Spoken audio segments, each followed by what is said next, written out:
وفي الوقت ده المطر بدأ ينزل عليهم وهي في سرها. الميك اب هيبوظ وساعتها هيبان وشي. لا لا لا، ما ينفعش ده يحصل خالص، ما ينفعش صقر يشوف وشي. وجت تركب العربية مسك ايديها. رايحة فين؟ خليكي واقفة، المطر حلو قوي، سيبني لو سمحت اركب العربية، انا لو خدت برد تولين هتتعدي مني وساعتها مش هلاقي حد ياخد باله مننا. خليكي. وكانت خايفة قوي ومش عارفة تعمل ايه، وراح هو شدها عليه. انت بتعمل ايه يا صقر؟ ابعد عني لو سمحت. خايفة ولا ايه؟ ما تخافيش من حاجة. اخاف من ايه؟ ابعد عني، انت ما ينفعش تحط ايدك عليا اصلا، انت بتقولي انك بتحب مراتك، واضح حبك ليها يا صقر. وراح صقر قرب منها. عيني عليكي وعجباني اوي الصراحة. انت بتقول ايه؟ ازاي تتجرأ وتقول كلام زي ده؟ اصلا ما ينفعش، احترم نفسك. مش قادر. ايه رأيك نقضي يوم حلو مع بعض؟ محتاجلك. اخرس يا حقير، هي عندها حق، انت حقيقي خاين وكذاب، انت بتكذب على نفسك وبتقول عمرك ما خنتها، واضح اوي الصراحة. عادي. دخلتي مزاجي وعجباني خالص، وفيها ايه؟ طبعا الفترة دي مش هينفع علشان انت لسه والدة، بس ما فيهاش حاجة، اجيلك يوم تاني. وما كانش قادرة تصدق كلامه، ونزلت بالقلم على وشه واديته ظهرها وفضلت تعيط. انت واحد خاين، انا كنت هصدق كلامك انك بريء، انا مش متخيلة انك وحش قوي كده، مش متخيلة بجد، يا خسارة يا صقر والف خسارة. وراح هو طلع منديل ووقف قدامها. انت بتعمل ايه؟ ابعد عني، انا رايح اخد بنتي. وراح هو شدها في حضنه وهي فضلت تضرب على ظهره. يا حقير، ابعد عني يا صقر، وابعد عني وعن حياتي وعن بنتي، سيبني في حالي. ليه جيت لي؟ ليه خبطت عليا انا دونا عن كل الناس؟ ليه تعمل فيا كده؟ ابعد عني، مش عايزه اعرفك ومش عايزه اشوفك، بكرهك، انت خاين خاين. وراح هو مسك المنديل وبدأ يمسح وشها. شيل ايدك، بتمسح وشي ليه؟ وراح هو مسح الميك اب اللي هي مخبيه بيه مرضها. اوعي تفتكري ان شويه الالوان اللي على وشك يا روح هيخلوني معرفش انت مين. الالوان دي نجحت انها تغير ملامحك، لكن استحاله تغير روح، استحاله تغير حبك اللي في قلبي واحساسي بيكي. انت كنت عارف ان انا احساسي بيكي يقدر يعرفك حتى لو كنت حاولتي تعملي ايه، بس انا عرفتك الايام دي بس. ازاي عرفت ان انا محيت روحي القديمه علشان ما تقدرش تعرفني يا صقر؟ ازاي عرفتني بالشكل ده؟ ها ازاي؟ لأن إحساسي بيكي هو اللي قالي، حب السنين اللي ليكي في قلبي، إحساسي وعشقي ليكي يا روح. كل حاجة جوايا قدرت تقولي دي حبيبتك، البنت اللي قلبك اختارها، وبنتي اللي حسيت بيها من غير ما أعرف، حبيتها قوي. أنا مش قادرة أفهم. وخدها وراحوا ركبوا العربية. انت رايح على فين؟ وخدها وراحوا رجعوا على الشقة ودخلوا على جوه، وجاب لها فوطة علشان ينشف لها شعرها. سيبني، انا هقدر اعمل ده لنفسي. وحشتني ريحة شعرك وكل حاجة فيكي. صقري لو سمحت، ارجوك سيبني. وراح صقر قرب منها وبسها وهي بعدت عنه. ابعد عني واوعى تلمسني يا صقر، انت فاهم؟ لا مش فاهم، انت وحشتيني قوي. هو انت عليكي تبعدي كل ده يا روح؟ هان عليكي حبي وقلبي. يا صقر، لانك خاين. مش خاين يا روح، وعمري ما كنت خاين. فين دليلك على ده يا صقر؟ فين؟ هثبتلك يا روح والله. عرفت ان انا نفسها روح منين يا صقر؟ ازاي قدرت تعرف واحده خافت كل ملامحها وشعرها وكل حاجه؟ روح لاني بحبك وحسيت بيكي، وهقولك يا حبيبتي. وتعالوا نروح فلاش باك نعرف هو عارف ازاي. بعد ما قعد معاها في الشقه. احساسي ده عمره ما كان لحد غير روح، انا متاكد ان دي روح، الصدف جمعت بيني وبينها كتير، دم جري في دمها، وبنتها اول واحد انا خدتها في حضني وقلت ان هي تولين. وراح دخل المطبخ وشافها وهي بتعيط. ليه يا صقر؟ ليه عملت فيا كده؟ ليه جيت عليا وتصحي كل المشاعر دي من تاني؟ كده ده معناه انك روح يا روح على الصدف اللي بالشكل ده. ولما شالته لين، انا عايزه اقولك على سر بس اوعي تقولي لحد.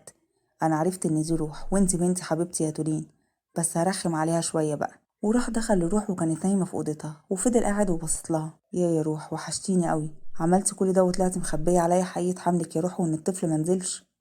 وبص على صورته الكبيره اللي كانت فوق السرير اللي كانت حطاها روح. اكيد قلبك مش قادر يصدق، وانا مقدر وجعك يا حبيبتي، بحبك قوي. ليه تبعدي عني كل ده يا روح؟ انا كنت محتاجلك قوي اصلا. وبعد كده خرج من عندها. شفتي امك عملت فيا ايه؟ بس انا حبيتك قوي من غير ما اعرفك يا تولين ان انتي بنتي وحبيبتي. احساسي بيكي وصل، وقدرت احس بيكي يا حبيبتي، انا بحبك قوي، انتي ومامتك، بس متضايق من مامتك. ونرجع من الفلاش باك. سارة ارجوك سيبني. اسيبك بعد ما لقيتك يا روح؟ انت خنتني يا صقر، للاسف عايز نرجع معاك ازاي مره تانية؟ وانا قلتلك اني مش خاين والله العظيم، وحياة يامن وتولين يا حبيبتي انا عمري ما خنتك، ورحمه اختي اللي عمري ما حلفت بيها كده، انا حقيقي ما عملتش كده يا روح. هي كانت عايزه توقع بينا وكانت عايزاني لان انا رفضتها اكتر من مره، قالت تنتقم مني. ولما شفتك في حضنها هنا ده ايه؟ امتى ده؟ حفله الفندق يا صقر، لما شفتك معاه وهي في حضنك، لما خرجت من التواليت وقالت لك وحشتني. استني انت ما كملتيش. اكمل ايه يا صقر؟ مش فاهمه. انا بعدها زقتها. قومي غيري وتعالي معايا. على فين؟ قومي يلا تعالي معايا يا روح. وراحت غيرت وخدوا تلين وخرجوا ركبوا العربيه. على فين؟ خدها صقر وراح على الفندق وقابل نفس الشاب اللي كان معاه. بقول لك ايه، هو انا لما جيت الفندق جيت معايا حد؟ لا لوحدك، وحتى كنت بتشوف الشغل وتروح على اوضتك على طول يا استاذ صقر. عايزك تساعدني في حاجه كده، ممكن؟ اه اكيد خير. في واحده كانت موجوده يوم الحفله اللي كانت في الفندق، عايزك تقولي جت امتى ومشيت امتى، ويا ريت لو نرجع نشوف الكاميرات بتاعه المراقبه في اليوم ده. بس كده؟ حاضر يا استاذ صقر. الموضوع مهم قوي حقيقي. وراح خده وراح على الاستقبال، عايزك تجيب لي كشف يوم الحفله اللي كانت يوم 12 من كام شهر. وبدأ فعلا يجيب الكشف. اتفضل. جت قبل ما تيجي تركيا بشهر لان كان عندها شغل هنا، ومشيت في نفس اليوم بتاع الحفله. سمعت يا روح؟ ايه؟ ممكن كاميرات المراقبه ارجوك؟ طيب يلا نروح اوضه الكاميرات بتاعه المراقبه. وفعلا راحوا الاوضه. عايزك تجيب لي سجل كاميرات المراقبه بتاع يوم الحفله اللي كانت في الفندق. حاضر، الموضوع بعيد شويه بس ان شاء الله اقدر اجيبها. وفعلا طلع سجلات المراقبه وشاف الكاميرات. اهو يا استاذ. تعالي يا روح. وبص في الكاميرا وتتصدم. معقول يا صقر؟ زي ما شفت يا روح، انا والله العظيم عمري ما كنت كداب ولا عمري هعمل كده، وخصوصا معاك انت يا روح.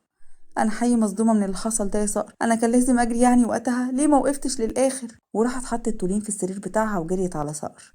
صقر مش خاين ولا يقدر يخون روحه، فاهمه يا روح؟ انا بحبك قوي. انا مش قادره اصدق كل اللي حصل ده واللي انا عملته يا صقر، انا اسفه، معقول كل ده حصل؟ للاسف يا روح، بس المهم ان الحقيقه بدات تظهر، ولسه هظهرلك باقي الحقيقه. ظلمت روحي وروحك وجيت عليك وعليا وعلى كله، للاسف ظلمت الكل معايا بسبب واحده شطانه. ما كانش ينفع تصدقي كلامها يا روح، انا جوزك، انا الشخص اللي دف فيكي ومش عايز من الدنيا غيري، انا الراجل اللي عمره ما حس غير بيكي يا حبيبتي. انا اتعذبت يا صقر حرفيا، انا كنت بموت، كنت حاسه ان حياتي وقفت خلاص ولا يمكن تيجي فرحه تاني في حياتي. عقرب الساعه وقف في بعدك وكان بارد قوي ومش بيعدي. ما كنتش قادره اكون بعيد عنك يا روح، مش عارف اشكرك ازاي. والله العظيم انا حقيقي ممنون لك بجد من كل قلبي. ولا حاجه يا استاذ صقر، بس الاستاذ صقر بيحبك قوي. وخد صقر روح وخرجوا من الفندق. صقر. نعم يا روح يا حبيبتي. زعلان مني؟ مش هتكلم معاكي في الموضوع ده دلوقتي يا روح، تمام؟ انا اسفه. بلاش تكملي كلامك ده يا روح، فاهمه؟ انا عمري ما حبيت اسمع منك اعتذار، بما اننا هنا فانا وانت هننبسط اليومين دول مع بعض. وخدها وراحوا حجزوا على فندق على البحر. وكانت هي واقفه قدام المرايه. طب ينفع كده؟ هو ايه يا صقر؟ ان المرايه تشوفك؟ ما تعرفيش اني بغير عليكي يا روح؟ دي مرايه يا غيور باشا. ولو هو ده ينفع برضو يا حبيبتي؟ طب خد مسافه كده يا صقر. مسافة ايه؟ ما هو للأسف في ليالي طويلة من الاشتياق ليكي، صقري بس. شهور وانا شايفك في احلامي وبنادي عليكي في كل يوم يا روح. وانا كمان يا صقر، بس انا كنت ضعيفة قوي، روح كانت ضعيفة قوي يا صقر. اوعى اسمع سيرة الضعف دي يا روح، فاهمة؟ فاهمة يا صقر. وخدها ودخلوا الفرندا. الجو هنا جنان قوي بصراحة. عندك حق يا روح. وكان صقري ماسك روح. انا معاك مش ههرب. لا خايف، خليكي في حضني وتعالي اقولك اني بحبك. طب بس بقى واحترم نفسك، احنا مش لوحدنا ومعانا تولين المفعوصة اللي شدتني دي. ومر اليوم عليهم بشكل طبيعي وعادي من غير أي أحداث تانية جديدة. وتاني يوم صحي ونزلوا يفطروا مع بعض وراحوا يتمشوا سوا وكان معاهم تولين. مش عايزة أسيب لحظة وغير إحنا معوضين كل حاجة وكل اللي فات يا حبيبتي. أنا قلبي مصدق يبقى معاكي يا صقر، مش مصدق إنك معايا دلوقتي يا روح، أرجوكي اوعي تسيبيني مرة تانية. أنا حياتي معاكي. يا ريت لو نرجع من الأول وغير كل اللي حصل ده يا صقر، يا ريت بإيدي. صقر أنا آسفة بجد، أنا قبل ما أمشي قلت لك كلام عن ماضيك وحش قوي وما كانش ينفع، بس كنت عايزة أوجعك. أنا عارف، وبعدين عرفت إنك دبش يا هانم. انا يا استاذ جوزي؟ اهي استاذ جوزي دي هي اللي جابتنا ورا. ليه؟ ده حتى الصوت الشتوي مطلوب. بلا شتوي بلا خريفي، اهو البرنامج ده السبب برضو يا هانم. تصدق صح. اللي بيحب حد بيحبه زي ما هو. لا انا سمو الامير ولا احنا في زمن سي السيد، وانت ليكي مكانتك في قلبي. مش شرط تكوني جارية تحت رجلي علشان احبك، لا انا بحب اميرتي ومستعدة اكون انا اللي تحت رجلها. بحبك قوي. بموت فيكي يا حبيبتي. وبعد كده رجعوا على الفندق ومر اليوم عليهم بشكل طبيعي وعادي من غير أي أحداث تانية جديدة. وتاني يوم نزلوا يخرجوا مع بعض برضه هم قاعدين، وليت اللي قربت منها.